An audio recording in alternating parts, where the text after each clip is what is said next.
Hey guys, I'm Elizabeth McCravey, a website designer and business coach for entrepreneurs and your host for the Breakthrough Brand podcast, the show that's all about pulling back the curtain on how to actually build a successful business. I don't skim the surface around here. If you want a deep dive into the nitty-gritty details of what it takes to run a successful business and stand out in a crowd, you're in the right place. After creating a multiple six-figure-a-year website design business in my 20s, I'm ready to share everything I've learned and everything I'm still learning because I believe the keys to building a thriving business should never be a secret. Here you'll find episodes that are actionable, direct, and fun, like friends chatting business over coffee, and a fresh, honest take on the reality of being an entrepreneur. If you're ready to master online marketing, branding, website design, mindset, and business strategy, then this is the podcast for you. It's time to build your breakthrough brand. Let's do this. All right, friends, it's time for part 2 of this fun little designer Q&A. If you missed it, I released an episode last week with the first 10 questions, and then today we're covering 10 more questions. So if you're a brand and website designer like me, then you'll definitely want to tune into this. But even if you're not, I really think you'll enjoy these episodes, especially if you're someone who works with clients in any regard, or if you're just curious about things like building your business, getting started, first clients, things like that. So some questions we'll cover, a few ones I want to highlight here. What would you tell your younger business owner self that you wish you knew now? What were the top 3 things that helped you reach 6 figures? Do you create your own website copy for your website and Instagram? Those are a few. And all the questions that were sent in were from the interest survey for my new course, Booked Out Designer. And guys, I'm actually re-recording this intro right now on Monday, the day before you guys are going to hear it, Monday, February 22nd. I'm recording this at 11 a.m. And originally the intro was going to tell you all about how the course is currently open and limited to 30 spots and you have all week to join and all that fun stuff. But I'm re-recording the intro because it actually sold out within like an hour and a half, if not a little sooner than that. This morning, hit the 30 spot limit actually is more like 35 or 36 people in it total because some of you sweet West Coast people who were like not awake yet asked if you could still get in. And so I said yes, but I am just like so excited, over the moon. Like you're catching me like right as I've been reading everyone introducing themselves in the Facebook group and hearing everyone's stories and all these people just buying, all these amazing designers. And a crazy thing too, you guys, of the 35 people in it, 11-ish of those were within the first 2 minutes of the sales page being live, which is so funny. It just kind of shows you like sometimes people don't actually need to read the sales page if you're marketing stuff well ahead of time. But anyway, I'll be sure to do an entire like launch recap type episode at some point. But I say all that right now to tell you that it is closed, unfortunately, because we've hit the max now. If you have questions about that, feel free to email me. But we will be opening it again in the summer, probably in June of 2021. And then again, multiple times after that, if you're listening to this way into the future. So this was just a beta round of it. So I kept it really small. That's why the spots were limited. And they're buying before it's completely created, this group was. So next time I launch it, everything will be completely done. So anyway, that's just a little update. So if you hear me throughout this episode be like, hey, it's open right now, it's not. I'm just not re-recording the entire thing. I'm just only re-recording this intro. So I want to say like real fast, welcome to everyone in Booked Out Designer, all you amazing 35 or possibly more by tomorrow, because I know there'll be a few more people maybe that join who again were on the West Coast and missed that. That's a little quick tip. If you are launching a course, maybe don't send it at 8 a.m. Central Standard Time when it's like 6 a.m. for people in California. I kind of wish I would have waited until more like 11 a.m. to launch it, just so everyone could have had like equal opportunity to see it at the same time. But anyway, that's a different story. So anyway, yeah, I'll do an episode about recapping everything. But in the meantime, enjoy this episode. I recorded this a few weeks ago, and I really think you guys will enjoy this. And again, thank you to everyone who joined Booked Out Designer. I'm just so over the moon, excited to coach you all and excited to go on this journey with you to help you grow your design business. So let's play that episode. Before we get into the questions, let's just share a little life update. I feel like I haven't done that in a while. I don't even have this in my notes, but today, just a little bit of how things are going. I feel like I've been struggling with motivation a little bit lately, just a bit of overwhelm with how big of a to-do list I have. Looking at February alone, we have a lot of family visiting. I'm doing a 2-day filming thing with Show It for their creator series where they're coming to my house and filming for 2 days, which I'm really excited about. That'll have actually already happened by the time you guys hear that. We are closing on our second rental property and then having our first property has the tenant moving into it in a couple days. And then we have a sale going on in my template shop. We have this course launch and so many other small things as well. So it's been a bit overwhelming, a bit hard to focus at times. I'm sure you guys can relate to that. And today in Nashville, we're under like winter weather advisories. So it feels really cozy inside. And I'm sure while I'm on this call, we'll end up getting an Instacart delivery because I ordered a bunch of stuff for my in-laws visiting this weekend.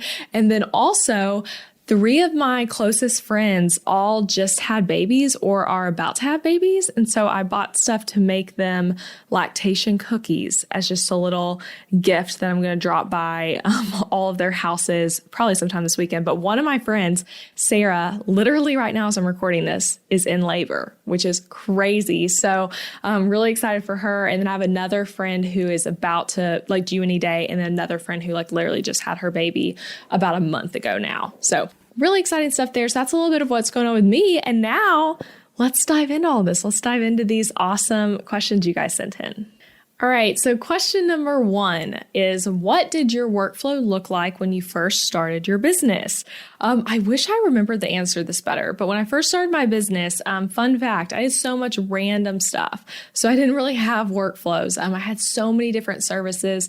I was doing kind of everything under the sun when it came to both marketing and also design stuff. I did a lot of different things. I talked about that some in the last episode, but I didn't really have workflows. And I realized that was a problem very quickly because all the systems were living in my head and it was really easy to forget important things. So every project looked so different. In a lot of ways, I felt like I was working for the client versus them being my client. It's a different mentality, a different relationship. So they were kind of telling me what to do more than me leading them through a process I had set up, which is not ideal. So short answer, I did not have workflows in the beginning. I guess I did more for social media management. So that was something I had retainer clients for, and I had a whole Google Sheet system, approval system, and things like that.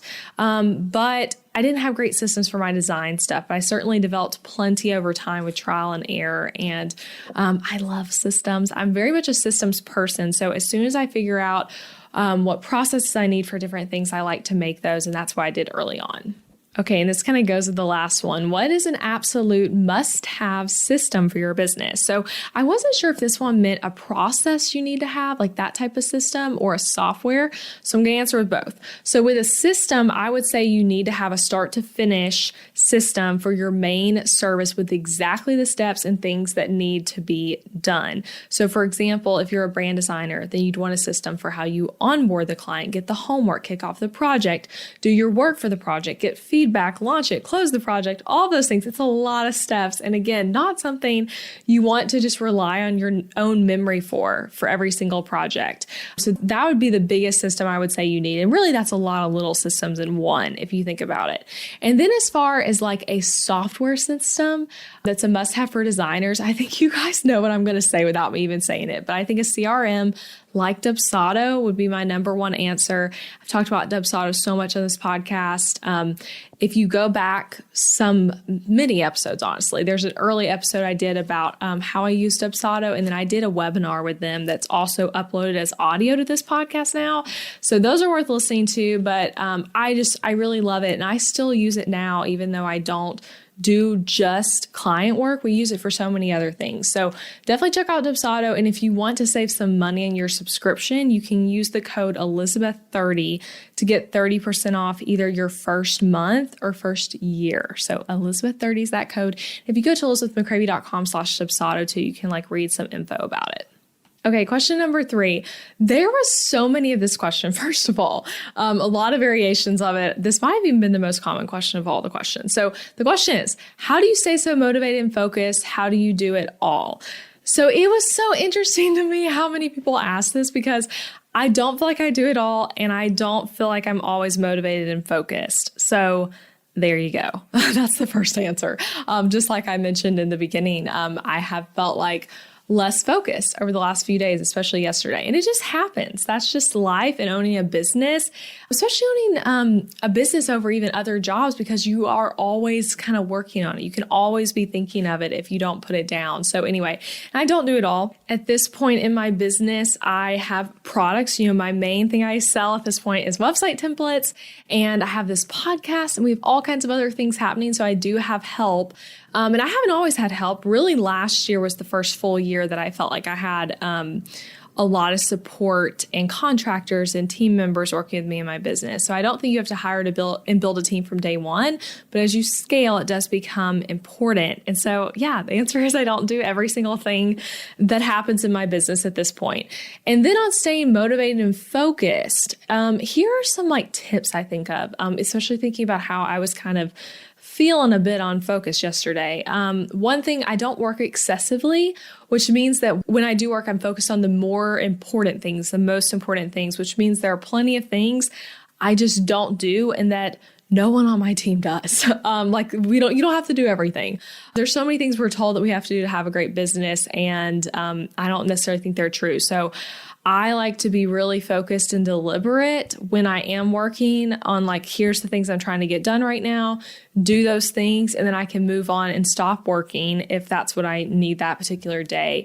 Just an example of what I mean when I say there's so many things we're told we have to do. I haven't done Clubhouse yet. That's one thing. I have an account, haven't done a room, haven't participated in listening to the room, haven't hosted a room, and I'm okay with that at this point. It doesn't align with all the other things I'm working on right now.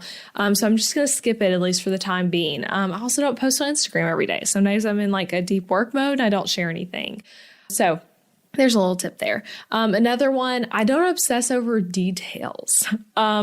I think not obsessing over details really helps with focus. I'm more of a big picture person to begin with, just in life in general and as a business owner.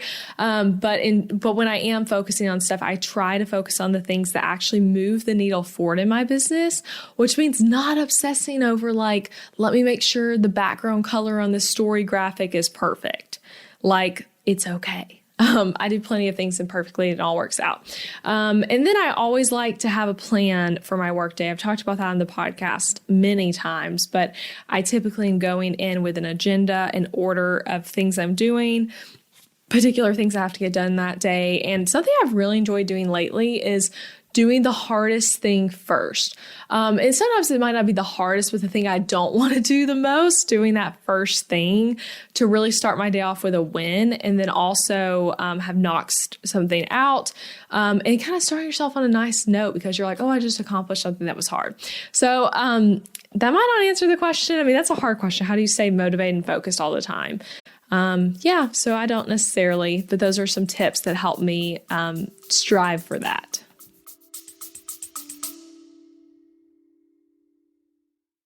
Interrupting this episode with a suggestion for the small business owners listening. Ever wonder what you should do for healthcare when you and your spouse are both self-employed so there's no work-provided health insurance to participate in? Well, when my husband Adam joined me in the entrepreneurial job space over 4 years ago, we joined Christian Healthcare Ministries instead of getting traditional health insurance. And it was the best decision for us, especially in these years of growing and raising a family while also running multiple businesses. CHM is a health cost-sharing ministry and is a faith-based alternative to health insurance. We did tons of research before choosing CHM, and if you know me and Adam, you know we are all about doing the math when making big or small financial decisions. And even though it's not insurance, CHM shares 100% of eligible medical bills, which is more than the typical 70 or 80% of medical bills paid for by insurance companies.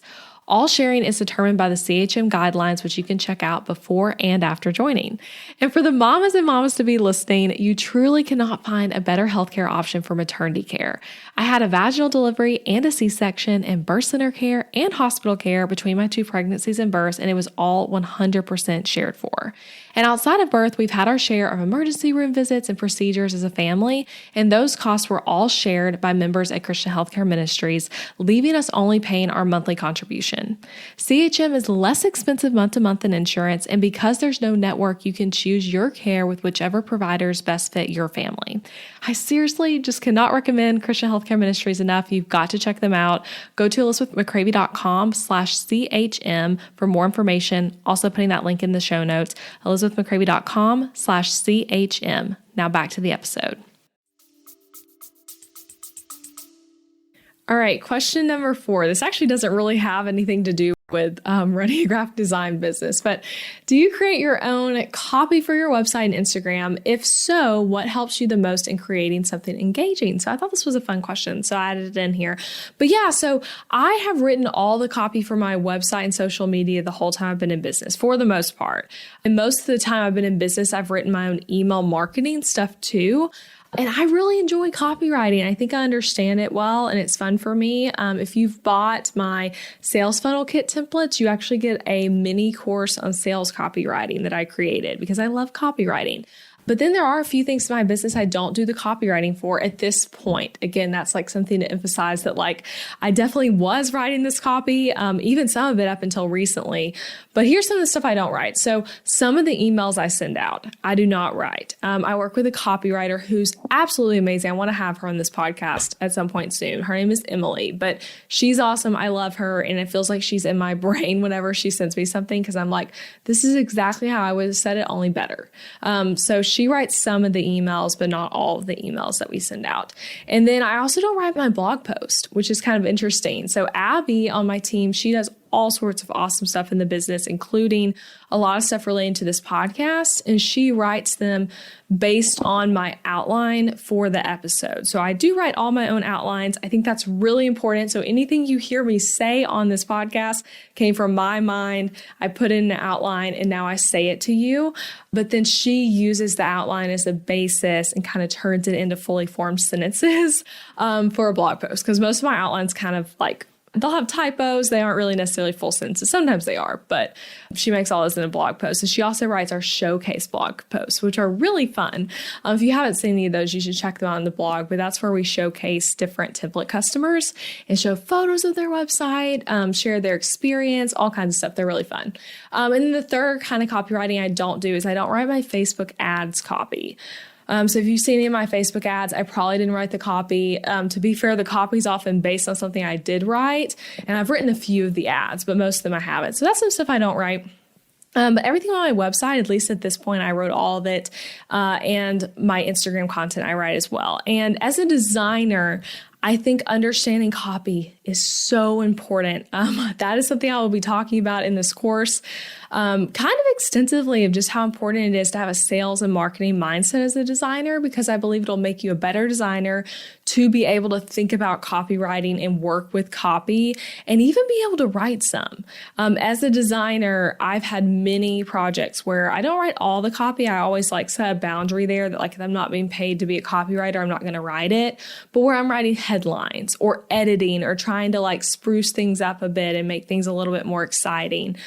So that's a tip I would have, is to get copy smart. As a designer. So read books on it, watch YouTube videos, listen to podcasts. I've had a copywriter, Brittany McBean, on this podcast a while back, and she gave some great tips. And I plan to have more copywriters on as well, like Emily Conley, who writes a lot of my copy. So get smart on copywriting, learn a lot, pay attention to what works for you, and think about like, why did that work? Why did that resonate with me? And study it that way. All right, number 5, what would you have done differently with regard to pricing when you were first starting out? So this was a tough one for me. So I was trying to think like, what would I do differently? I don't know. I don't know that I would have done much differently, actually. And that's not because I think I did it perfect, but it's because I think I did it the way that was right for me. So what I did that I do think was really good, though, is I raised my prices consistently to match up with my improved skill, because typically, you guys, if you're really pushing yourself as a designer, after every single project, you should be getting better. And I can see that in my work. Like some of those early well, not some, a lot of those early branding projects I did, I look back at now and like, I don't really love that. Like, it was great for what that client paid at that time and my experience level at that time, but I'm a better designer now. If I was to do the same project again, I would do a different level of work. So I've raised my prices consistently to match up with that improved skill. And then also with the demand for my work. So as demand increases, your price can increase. I talked about that in the last episode. So my prices were really low at first. The first branding project I ever did was free. And the first website I did was around $900. And that included branding as well. So it was a branding and website. And I feel good about that. Like, that's what made sense for me at the time. That might not be the number that makes sense for you for your first project, but it's what made sense for me. And after that, I went up. I don't remember exactly how much I went up by, but pretty up somewhat significantly. And I feel good about it. I raised prices consistently. So I don't know that I would have done anything differently. Again, I wish I had a better answer there. And I'll be teaching about raising prices in this course. There's going to be an entire video on that. One on pricing in general and on how to showcase your prices on your website and things like that and all the different ways you can choose to do that. But then I also will have a training on raising your prices and how to figure out when to do it, how to do it in a way that, some of you have even messaged me about this already since listening to a recent episode, but if you're booking out far in advance at the same rate for all of these projects, like, you will have improved and be in more demand by the time you get to that project that's, say, 6 months from right now. So it could make sense for you to go ahead and be booking some of those projects at a higher price point. There's a lot of things like that you just got to think about. So yeah, I don't know if I would have done anything differently with regard to pricing. I started low, which made sense. I felt good about it. And then I went up. Hey, I hope you're enjoying part 2 of these awesome questions you guys sent in. I wanted to provide a quick update on this episode. This is actually future Elizabeth talking to you over a year after this episode aired. You heard me talk already about how I was creating Book.Designer, how our beta launch had just ended, and now I want to tell you the update. The course is open. It's done being created, and I've actually had over 100 students go through Book.Designer at the time I'm recording this.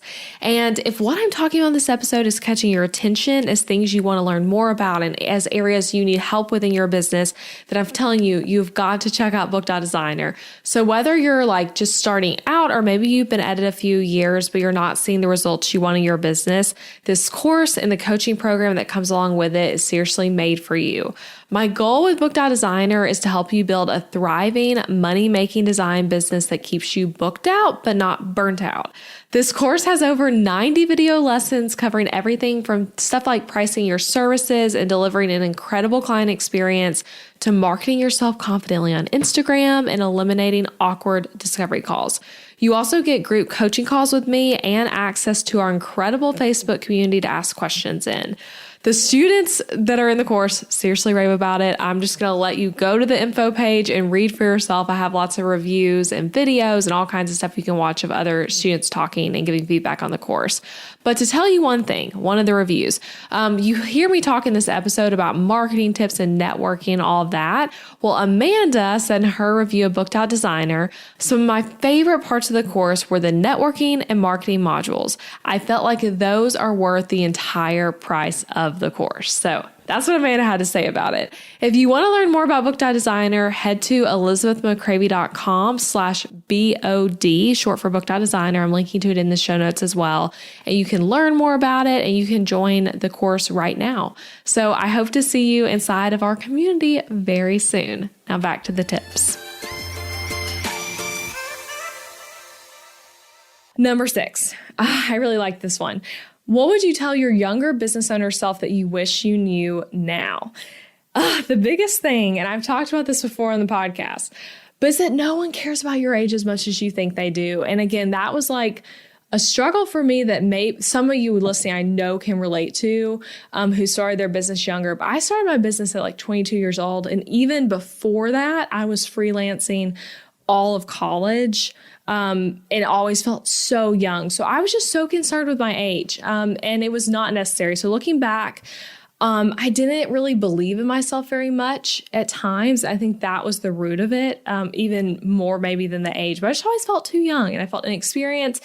And I was always worried every single person around me was like thinking, who's this girl think she is doing this? And in reality, I think very few people thought that or were even thinking about how old I was. And I realize that now as someone who's 28 years old, whenever I see younger designers who I'm like, yeah, I know they're probably younger than me, I never think anything about their age. I don't judge them. I don't think, why are they doing this? And maybe that's just me because I was in that position. But in my mind, it's kind of shown me like, I don't really think anyone was doing that for me either. So, I always felt too young, like in life in general, like hanging with people older. And even another example of that is when I became a yoga teacher. I want to say 20 years old when I became a yoga teacher, 19 or 20. And I was the youngest in my class, and like pretty significantly. I mean, we had people in their like 50s and then some people in their like 30s, but like I was the youngest by a lot. I couldn't even drink yet. So when we all went out for happy hours, it was like, okay, Elizabeth can't have any.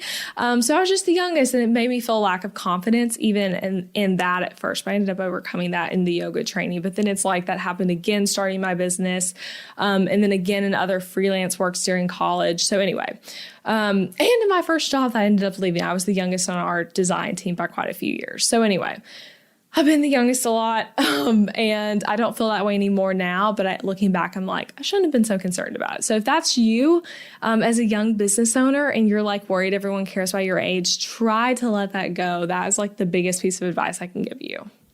All right, number 7, how did you have the confidence to start taking paying clients?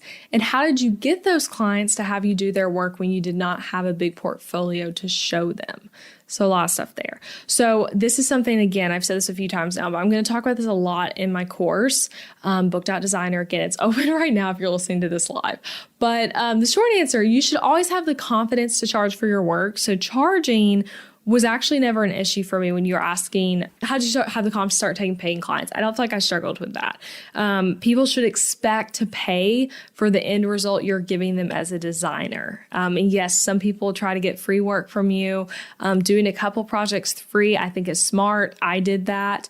But people should expect to pay. And even the free project I did, the first branding project I did that was for free, I actually kind of offered for it to be for free with the understanding that this person was going to go easy on me. They were going to write me a testimonial and kind of give me some good constructive criticism on what I could improve, which was really helpful. And they were a family friend too, which was really nice. So about not having a huge portfolio though. So I think, let me kind of back up. So when I first started my business, my portfolio was actually already kind of built up because I had done a lot of freelance work in college.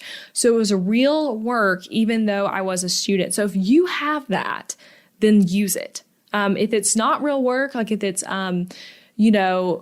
projects you did in design class with like fake clients for practice, you could put those in your portfolio too, but always note that like this was not a real client. But I did have real client work because I freelanced a lot in college. Which I know you guys know by now, but I started my business about 4 months out of college when I was in a corporate job and left it. So I had been freelancing the corporate job. I'd worked at a PR firm in college after doing an internship with them, and I had a lot of clients through that PR firm job, which was with Be Social PR. They're an amazing PR agency based in LA and San Diego. But I'd worked with a lot of clients through them, and then I also booked clients after them. So I had all this stuff in my portfolio on my website. So with that, though, most of the work I was showing was things like social media graphics, brochures, little website graphics. I had not done any real branding and website design really for any clients. At least I don't think I had. I can't remember, but I don't think I had. But I did have one major client in college, and I'm still forever grateful for that project. It taught me so much. But I got to design all the interior wall stuff, like the brochures, the marketing, all kinds of stuff for a duty-free store that was based in San Diego. And a funny thing, I don't think they knew I was a college student. They just saw me as some contractor who lived in Tennessee that was at a good price point for them, that was recommended by a PR firm they really trusted. and I did so much work for them. I was invoicing them. My design teacher, my graphic design teacher, actually had to help me with a few things in that project because I was dealing with a lot of large print sizing and stuff like that. Like I still don't think I've ever done as much print design as I did in that project, because now I've moved on more to like web-based stuff, which dimensions and things matter so much less for web than it does for print. But anyway, because of all that, I think a better way to look at my business and thinking about how did you get people to book you when you didn't have a portfolio yet would be to look at some of those early projects when I was in college. And if that's true for you too, then that would also be where to look when thinking about this question. So my first clients were back in college. So when I think about like, how did I get people to pay me when I was back in college and didn't really have a portfolio? And I think the biggest thing was referrals. Other people saying, I vouch for this girl. She'd be good at doing this. She has the skills. And then people hiring me, which again, that goes back to networking, building relationships. I'm going to be talking about that a ton in the course. There's a whole module on networking that I'm really excited about. But yeah, so I would think that's the biggest one. And being scrappy, like going after stuff, having boldness with clients, and yes, all charging. Like, even though it's kind of interesting because the first branding project I did in my business was unpaid, but all the freelance work I did in college was paid. It just wasn't like great pay, but it was still all paid. So anyway, I hope that helps some, but that's what I would say about how, at least in my own experience, I had the confidence to start taking paying clients. All right, question number 8. We are closing in on these, you guys. So I have 3 questions left. So question 8, why do you choose Showit over other web platforms? That was one way this was worded. This question came in a lot. And then another way this was worded that had a lot more detail was, should I really switch from Squarespace to Showit? I've spent so much time, energy, and money learning Squarespace, but almost every single time I see a really imaginative and gorgeous website, it's Showit. So again, a lot of questions came in about this. If you didn't know, I design exclusively on Showit right now. So all my website templates, all the custom sites I built for people have all been on Showit. So that's why people are asking this. So for me, as soon as I discovered Showit, I was like seriously in love. I had used WordPress prior to that in my business, but I had also designed Squarespace sites in college. I had used Wix before. I had used Weebly, if anyone remembers that one. I don't know if they're still around, but I'd used that. I'd used the blog one. I forget what it's called now. Blogger? Is that what it was called? Something like that. But I used a bunch of different ones, mostly just like playing around in college. I did my sorority's website on Squarespace in college after it had been a custom coded WordPress site. And then I redid it on Squarespace with like a template. I also did our wedding website. When Adam and I got married, instead of doing like Wedding Wire or one of those, I built us like a custom website with a custom domain and everything on Squarespace, because I was just wanted it to be really cool as a designer. So anyway, I've had multiple blog posts on my site at this point about Showit, and I'll link them in the show notes. And there's also 3 podcast episodes on Showit versus other platforms that I'll also link to, just so you can get like more of my thoughts on that. But here's what I'll say about this. I think you can build a successful website design business using any website platform, literally any of them. Even if myself or some other designer thinks their choice is better than the other, there are people who want a website every single one of these major platforms. And I love Showit because it's perfect for the clients I work with and my design goals for those clients. However, though, if my main audience was e-commerce businesses and I was building out these like massive e-commerce shops, which is like a great field to be in as a website designer, I would not use Showit. I would not recommend Showit for that. I would use Shopify. And in that case, I'd be a Shopify designer. That's how you have to think about it, is like, what does your audience need? And as another example, for the many life coach and business coaches I've worked with, I would never have suggested a Shopify website for them. I would suggest Showit because that's what would make more sense for their particular needs. And then as far as Squarespace, like that was a big one people were asking about. If that's your jam, then that's awesome, because there will always be people who are right for Squarespace and who love it and who really prefer their website beyond that. Same thing goes for Showit. Same thing goes for WordPress, Kajabi, Webflow, Wix, any of them. And I think when comparing all these different platforms, I like Showit best for most cases. But then like for me comparing Showit to Shopify, it's just not even comparable because they do 2 completely different things and it's different clientele that would need each one. So Only you know if you need to switch platforms. And I think the best thing to do is explore them all, create a free trial with them. Most of them offers free trial. Showit does a 14-day free trial you can get, and see what resonates with you, and think about who you are wanting to work with and what website builder fits that group of people. Again, like if I was all out there to be like, I want to do e-commerce, which again, like, hey, if you're thinking about e-commerce website design, that's a great field to get into, but you'd be looking at more like Shopify or WordPress for that. So you just got to think about it like that. And I do think it's worth testing all the different ones.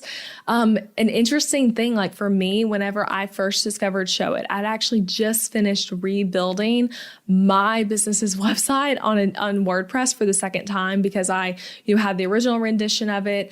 I changed my business name and then I redid it on WordPress still, but like a whole new look to it.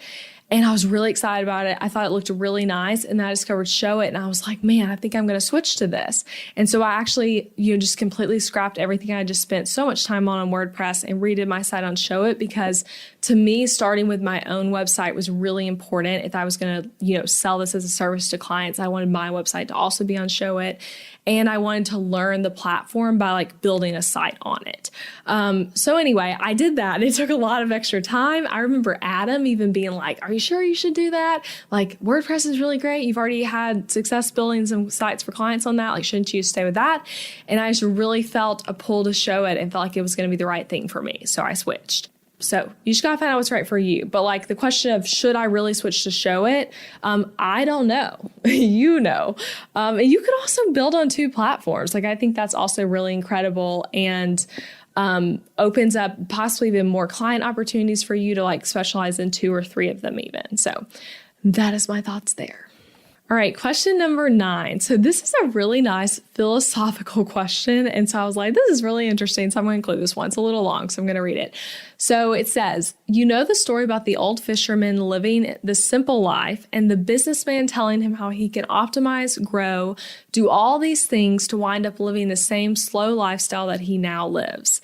The question I would ask you, as I do most successful people in monetary terms, when is it enough? Where is the line? When do you stop climbing and hustling? Do you ever? Will you always have bigger goals? So, like I said, I think that's a really interesting question. I think that's something worth all of us asking ourselves. So I've thought about this question myself many times, not in this like very interesting way it was asked, but just like the question of, when is enough in our businesses? And I do think that's something we should be thinking about and paying attention to, because there's always a new level to get to. And I think that's actually, my husband and I were talking about this the other night, because he's reading a really interesting book for counseling, where it was talking about this, but how so much of the joy is in the journey of getting to somewhere. Because like the joy's in the journey, and then when we get to the thing, we're just looking to like the next thing. That's like how our human brains tend to think. And then we enjoy the journey again to the next thing and the next thing and so on. So anyway, in my business though, over the past few years, I would say every year has been a big growth year, both financially and other ways as well. But I've also know that I've been in a growth year, and then there's also build years. So I've been in growth years, and then I'm also going to have plenty of build years in my business where I'm spending more, earning less possibly, or at least like because of spending more, the profit margins are different. Focus on building things out more internally, like internal projects, things like that. I mean, it's a huge difference there. My client, Rick Mulready, you guys, if you don't listen to his podcast, you should. He is just absolutely brilliant. And he talks about this idea a lot, about the idea of growth years and build years. And his business last year was in a build year. I built a new website for him, which was a lot of money. And he did other investments and creating new programs and things like that. So it's just, I think, a good thing to identify of, am I in a growth year or a build year? But yeah, I mean, when do you stop climbing? I mean, I don't know. I wish I had a better answer to that. I hope what I'm saying, though, makes sense. And I think you can be satisfied. The question of like, when is it enough? I feel like it's always enough. Like I'm so grateful and happy for my business and know that it's enough. But I'm a pretty motivated person and I really love goals. So like, that's where I might be like, oh, I want to make something new though. But also there are seasons where you want to slow down more. But I really like having things I'm working towards and that get me excited and that help people in their own life and business. I mean, in reality, that's why I'm making this course for designers, not even because my business needs it, but because I need it. And I think you guys need it. And it's fun for me. So that's kind of my answer there. But I'd be curious for you guys to tell me what you think about this, what your answer would be. And honestly, I might need to think on this one more even. Maybe we'll revisit another podcast episode. But at least my instinctive answer is what I just shared. And I really do think so much joy is in the journey. And if you haven't realized yet, just set a really big goal for yourself and then you'll see it. I know for me, I know this actually relates to the next question I'm going to answer, but the journey to getting to 6 figures, I mean, it was such a goal for me for a while. And when I hit it, it felt kind of inconsequential. It was just kind of oh yeah, it just happened. I was oh yeah, my spreadsheet, it says we passed that. That's crazy. But then I think about, the joy was in getting there and all the things that happened that particular year in my business leading up to it. Not that moment of me being look at that number. How cool is that? It got to celebrate it on my own. You know what I mean? So anyway, that's my answer there. Okay, the last one. Okay, I saved this one for last. I thought it was a really good one. Again, this is one that was asked a lot in various ways of asking. So what were the top 3 things that helped you reach 6 figures? So I'm going to do a whole podcast episode about this at some point. And a funny thing, I actually have a document on my phone in the Notes app where I had started an outline on this topic like I do when I get struck with ideas, and I never record an episode about it. But I was probably on a walk at some point and was oh, that'd be a cool episode. And then I typed a bunch of stuff. I more than 3 things, so just more about what helped me get there. So I will do an episode about that at some point. But thinking about my design business and hitting 6 figures while working with clients, so not thinking about templates now and things like that, but more working with clients as a designer, here are the 3 things I would say were huge. And there's obviously more than this. If you listen to episode 2 weeks ago now, I talked about how to go from burnt out to booked out as a designer, and there's tons of tips in there. So go back and listen to that one if you haven't. But here are 3 things that were huge. 1, getting referrals from other people, other designers, your past clients, other people in the online industry, just referrals in general. That was really huge. 2nd, niching down my services and target audience. So I'm talking to a specific group and not to just anyone who will pay me. And then 3, being marketing savvy as a designer and having a knowledge of marketing and making the websites I do be marketing focused helped me book more clients and be a better designer. So some of those things might sound really basic, but I really believe that those are 3 of the top things. And again, I'll talk about those 3 things in the course a lot. There's actually at least one video in every single one of those things I said that will be in the course. So that's really fun. All right, guys, that is it. Those are the 10 questions. Again, if you didn't listen to last week's, go back and listen to that to hear 10 more questions. They were really not in any particular order. So some of them last week, you might even resonate more with than these. But I want to remind you, the course is open right now to founding members. It's open through this Friday, or if we fill up the amount of people we're having in this founding members group, we're having 30 total. So if we fill that up sooner, it'll close sooner. But it closes this Friday. And again, if you were already on the wait list before this, then you would get emails about it. Probably 1 a day. I don't know how many I'm going to send yet. We actually have not figured that out at the time of recording this. Hey, it works though. But I don't know how many emails we'll send out, but you'll be getting emails about it. And if you're not on the wait list, but right now you're oh my gosh, how did I miss this?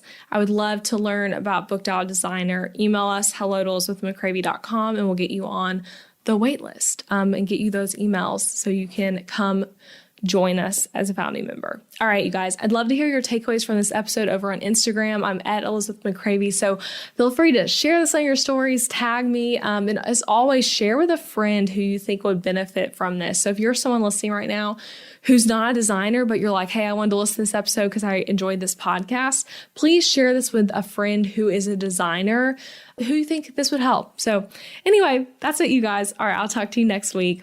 Bye. Thank you for listening to the podcast this week, friend. I appreciate you being here. And hey, if you enjoyed this episode, I want to tell you about something. I would encourage you to check out my website template shop. Over on elizabethmccravey.com, you'll find Show It website templates, and they are easy to use, strategically designed, and created to help you book more clients and customers. Maybe your current website is really boring. I don't know, maybe it is, and maybe you don't want to hurt its feelings, but you know it's true. And your website needs to be strategically and intentionally designed in order for it to convert your viewers into raving customers. And that's what these website templates do on MShop. These are pre-made website templates built for the Show It platform where you can plug and play your content into the template with ease and then get started with a website that is made to actually make you money. Isn't that what we all want, right? So go shop the templates at elizabethmccravey.com/shop. That link is also in the show notes. And don't forget that you can actually subscribe to this podcast wherever you're listening so that you never miss an episode. And I would so appreciate it if you left a rating and review for the show on Apple Podcasts, or even just share it with a friend. It's a great way to support the show and then give us your feedback. So thanks so much for listening.